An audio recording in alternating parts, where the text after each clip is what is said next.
Greetings and salutations, friends, and welcome back to Vraks, where after years of stalemate and barely any progress being made, finally the 88th Imperial Guard Siege Army stands at the very brink of victory. Due to the heroic intervention of the Red Scorpions chapter of the Adeptus Astartes, the breach in the Vraxian curtain walls was finally carried. The 11th Assault Corps was then able to pour through and establish a foothold on the other side of the curtain walls, finally bringing the Vraxian citadel itself within striking range of the 88th. This forced the enemy to react quickly and drastically. No longer could their extended line outside of the curtain walls be held. It was simply too risky, because if they lost control of the citadel, they would lose access to virtually all of the command and control capabilities on Vraks, leaving the traitor armies as little more than scattered bands of renegades, easy prey for the invading army. And so, once more, the Vraxian traitors found themselves in a position where they had to call for a general retreat from their front line. But this time, it would be a true retreat. The first time the Vraxians found themselves in need of abandoning their front lines, it was as a part of a scheme, a plan long in the making, and with months upon months of preliminary preparations and planning. The second time, it was an unfortunate withdrawal, but still one that had been planned for. Contingencies had been made, although not to the standards of the first withdrawal. But this time, there were no plans, there were no contingencies, there were no preparations made. It would simply be a mad dash towards the rear. And Emperor take the hindmost.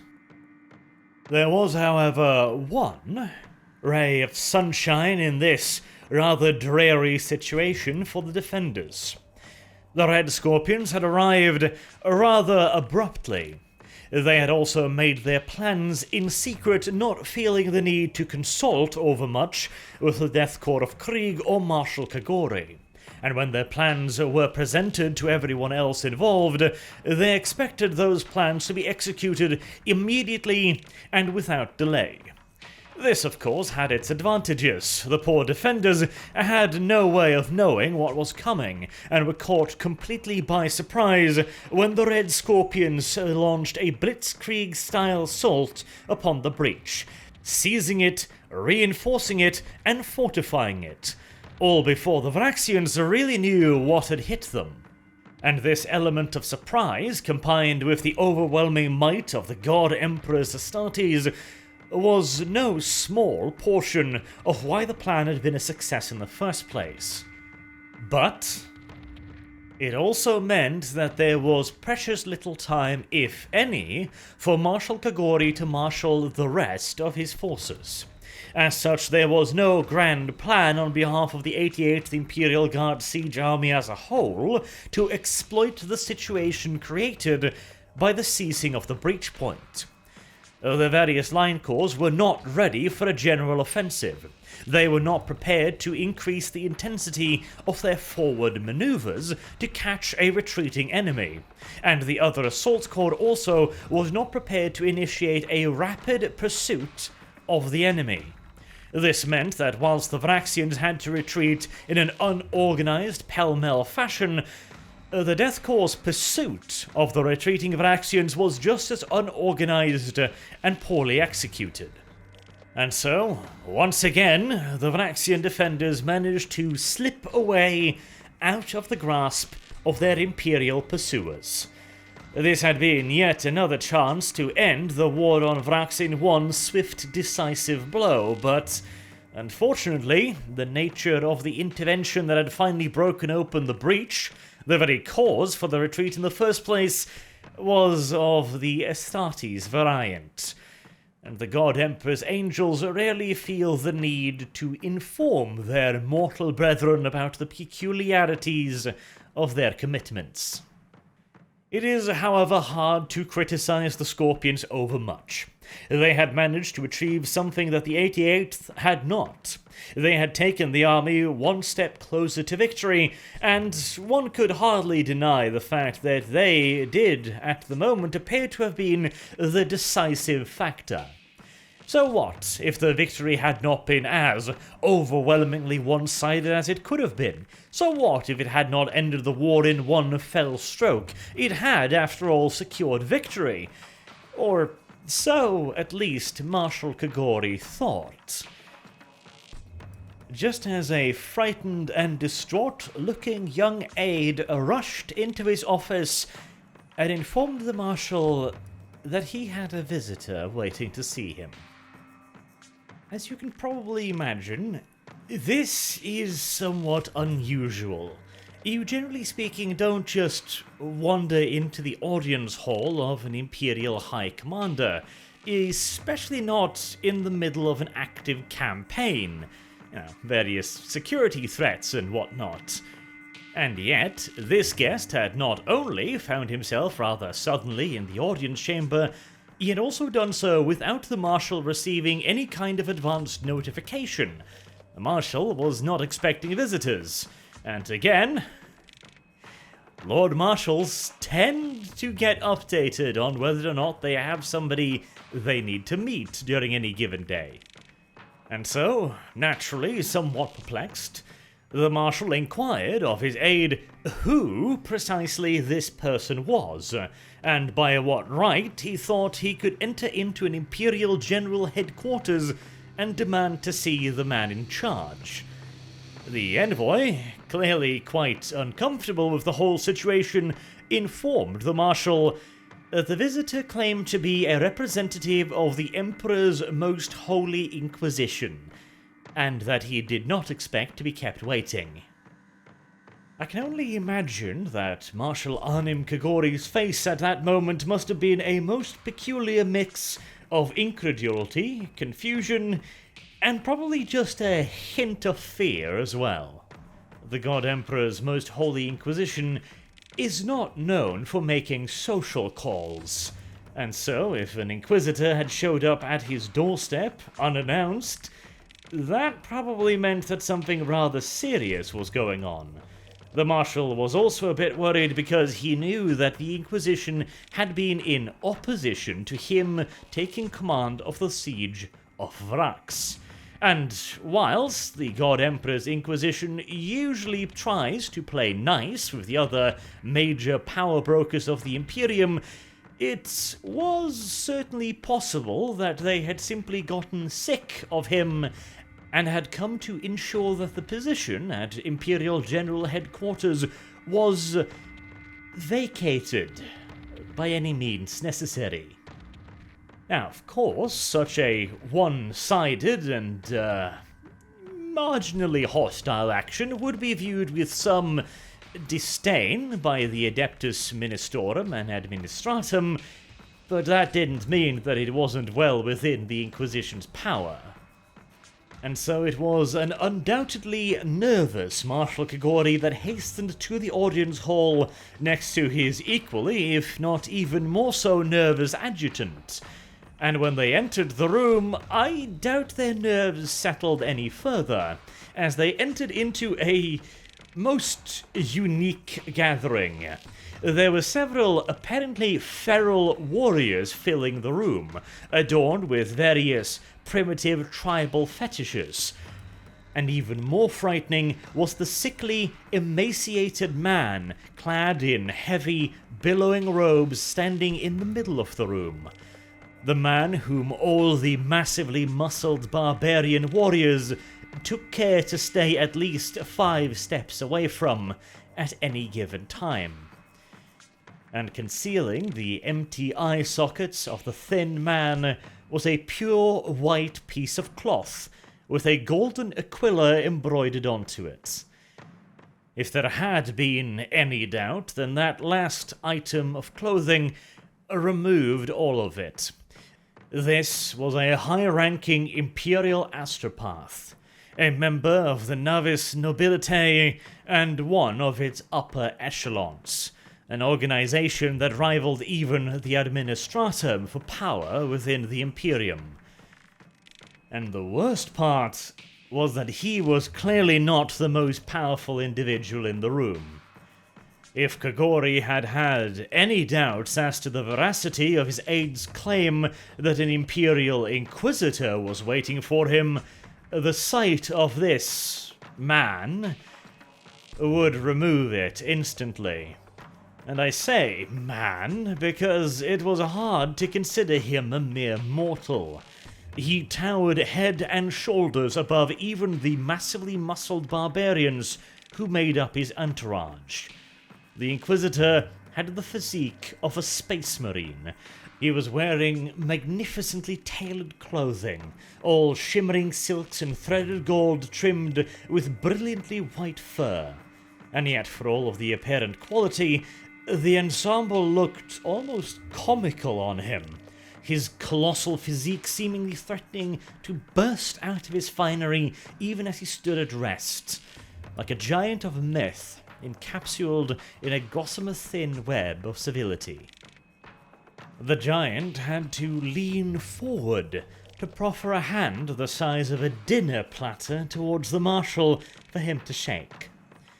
The Inquisitor then introduced himself as Lord Hector Vraks, Protector General of the Scarus Conclave.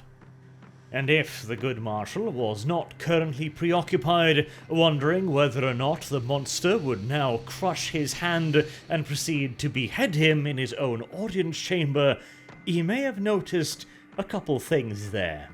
First and foremost, Hector introduced himself as a lord, and a Protector General on top of that.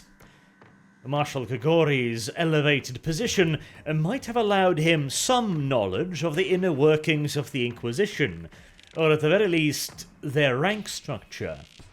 An Inquisitor is a person that wields unimaginable power within the Imperium. They can essentially do whatever they please with anything and anyone at any time for any reason. Their power is essentially limitless. But even within the Inquisition, there are those with even more power. To put it simply, a Lord Inquisitor is, to a regular Inquisitor, what an Inquisitor is to the regular population of the Imperium. Or in other words, a source of quite literally limitless authority.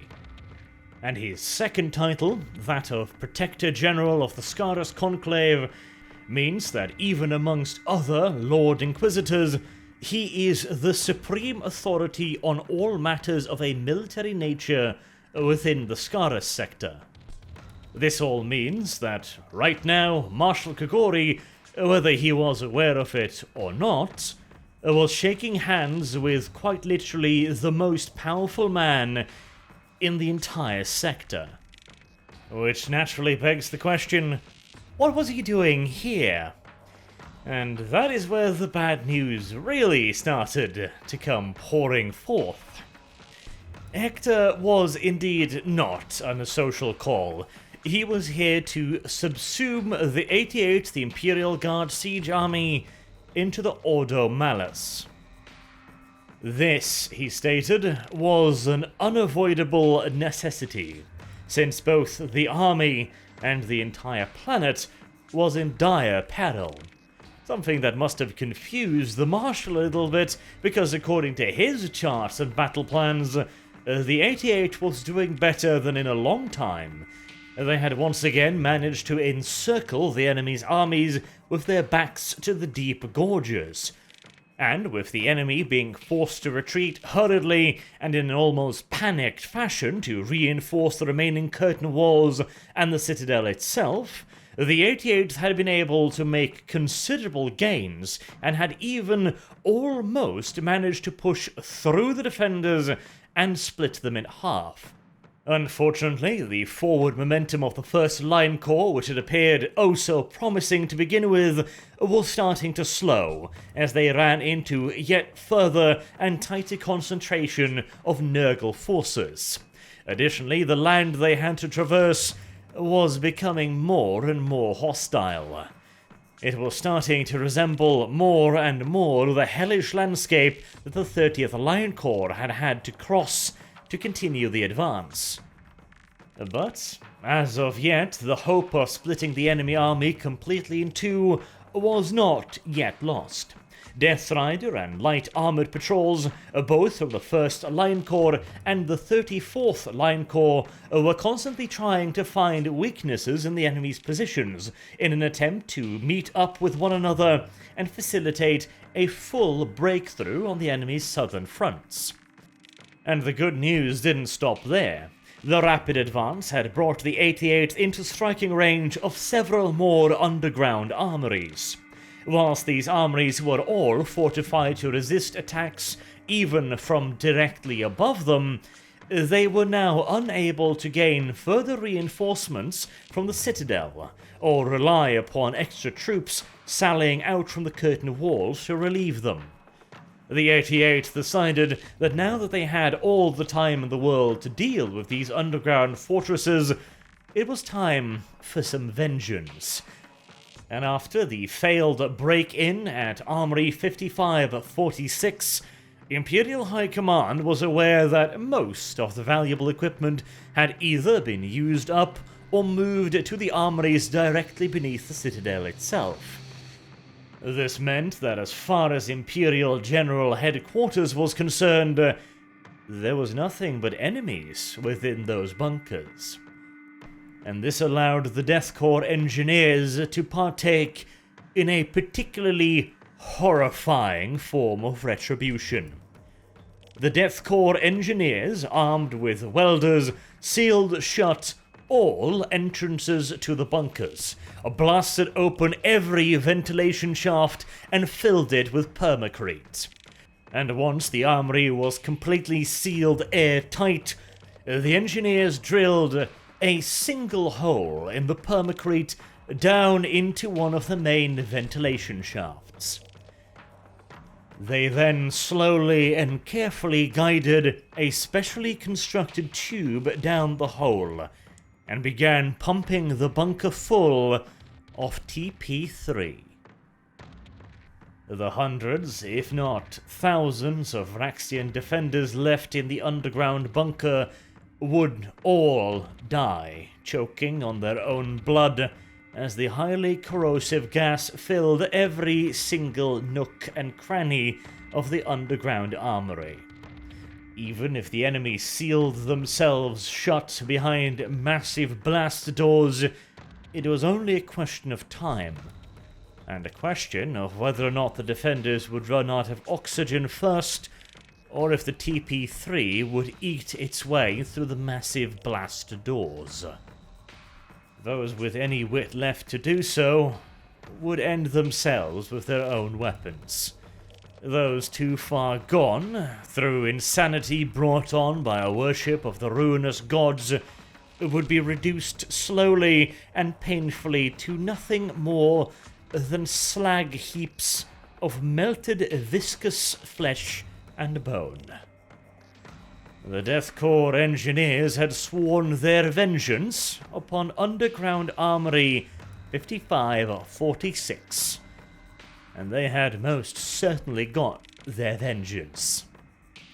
This scene was repeated in every single underground armory seized by the Death Corps of Krieg, for the Corps never does anything by halves. And so, as you can clearly see, the Imperials appeared to be winning.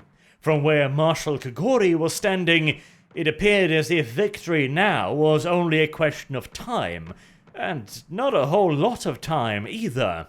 As soon as the citadel had been reduced, what remained could be mopped up easily and at the 88th's leisure. And yet, the Lord Inquisitor was telling him otherwise. And not only that, Lord Hector Rex was informing Marshal Kagori that not only was his army not at the very precipice of victory, it stood instead unsteadily at the edge of a yawning abyss.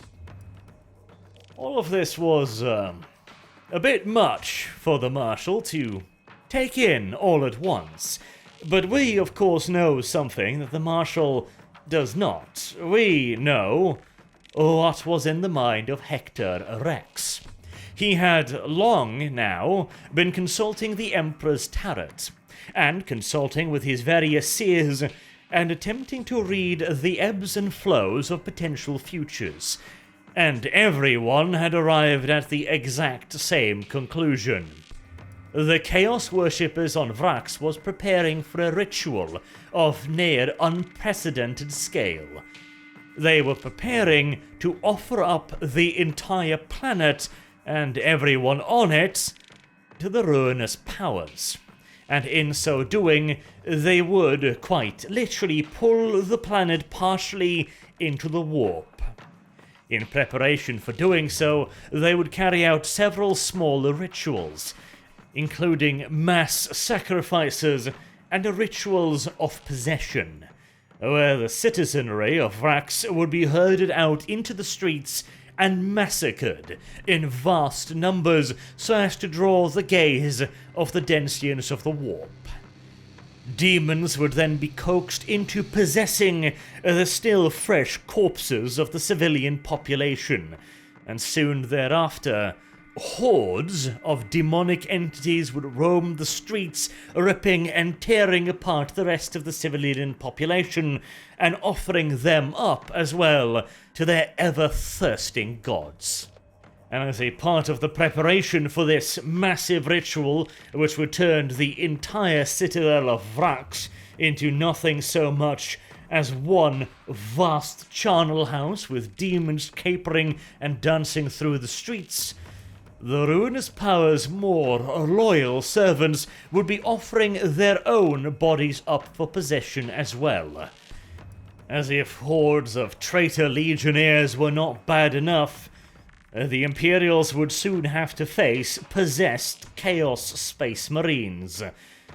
And according to Lord Hector's agents, already placed within the 88th Imperial Guard Siege Army, this preliminary phase of the ritual was already underway. The Chaos Sorcerers were busy tearing as many and as large holes into the warp as possible all across the Vraxian surface, and the efforts of the Nurgle worshippers in particular in poisoning the land now stood revealed for its true malicious purpose. In poisoning the very planet itself, the worshippers of the Plague God was making the very land itself inviting for his most favoured servants. The apparently immaterial claims and reports constantly filed by the 30th and 1st Line Corps, talking about flickering lights and shadows moving out in the desolated, plague-ridden, swampish hellscape outside their trenches, were all about to become horrifically real. As out there, beyond the Death Corps' lines, the dead had already begun to stir. And on that exceedingly diabolical note, I will leave you once more.